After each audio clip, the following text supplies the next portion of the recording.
Kenya, la politique rime traditionnellement avec groupe ethnique. Uhuru Kenyatta, le président élu, est Kikuyu. Son adversaire, Raila Odinga, qui s'est lui autoproclamé président du peuple, est Luo. Ces deux communautés sont majoritaires au Kenya.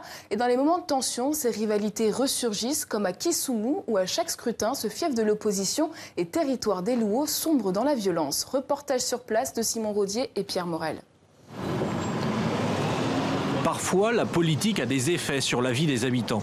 Celle de Naomi a basculé au moment des dernières élections. Et elle n'est plus revenue dans son magasin depuis un bon moment. Depuis août. Je ne suis pas venue ici depuis août. Rien n'a bougé depuis l'été dernier. Des groupes de vandales ont dévasté sa boutique. C'était en marge des manifestations pour l'élection présidentielle. On avait décidé de partir. Malheureusement, on avait trop de marchandises. On ne pouvait pas les transporter. Alors, on les a laissés ici. On espérait qu'ils ne volent rien, mais ils sont venus. Comme à chaque remous politique, son établissement est ciblé. Car Naomi est Kikuyu, l'ethnie du président Kenyatta, très minoritaire dans la ville. On a peur parce que notre magasin est comme ça, là, complètement ravagé. On n'a rien à faire, on reste à la maison.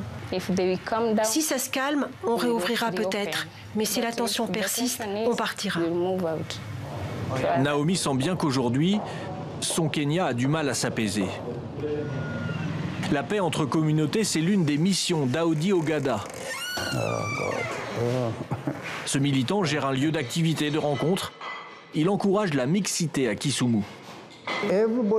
Tout le monde est bienvenu. Que tu sois jeune, que tu sois vieux, que tu viennes de n'importe quelle communauté. Ici, les Luo sont majoritaires. Ils cohabitent avec beaucoup d'autres ethnies. Mais pour cet homme, dans le pays entier, ils ne sont pas considérés. En termes de pouvoir, deux communautés ont discriminé le reste des Kenyans. Et ils ont divisé le pays. Il parle des Kikuyu et des Kalenjin, qui domineraient sans partage. Ne sommes-nous pas des Kenyans? Ne sommes-nous pas censés avoir des aspirations? Ne sommes-nous pas censés avoir le leadership? Beaucoup de communautés ont rejoint les Luo pour revendiquer ce besoin de liberté. Audi dénonce la corruption du pouvoir, les violences policières. Les photos, ces preuves, sont bien rangées dans son cahier destiné à la justice. Dans cette ville de Kisumu, le pouvoir actuel est désavoué.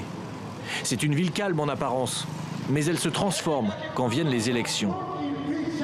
Alors éviter les violences, se battre pour un Kenya uni, ce prêtre tente chaque semaine de passer ses messages. Il sait que les Kenyans savent lutter pour une même cause. Quand on se battait pour l'indépendance, pour la libération de notre pays, toutes les communautés étaient unies. Le Kenya est une maison et avec les 43 tribus du pays, nous devons venir nous asseoir ensemble et parler entre nous. En attendant ce dialogue hypothétique, les Kikuyu, ces Kenyans de l'ethnie au pouvoir, ne sont plus très nombreux dans la ville, quelques centaines peut-être. Wambugu Mutoni est resté, lui, avec son taxi. Mais il a plusieurs fois quitté la ville. Nous, les Kikuyu, nous avons une couleur de peau plus claire. Alors, quand vous marchez en ville, tout le monde sait que vous êtes Kikuyu. Tout le monde vous crie dessus. Rentre chez toi.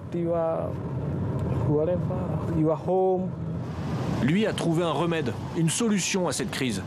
Et elle résume les paroles entendues dans les rues de la ville. Quand les familles Kenyatta et Odinga se retireront de la politique, alors Kisumu et le Kenya seront de meilleurs lieux où vivre. Il rêve de paix, de tranquillité. Les politiques de son pays, pour le moment, ne peuvent pas lui offrir.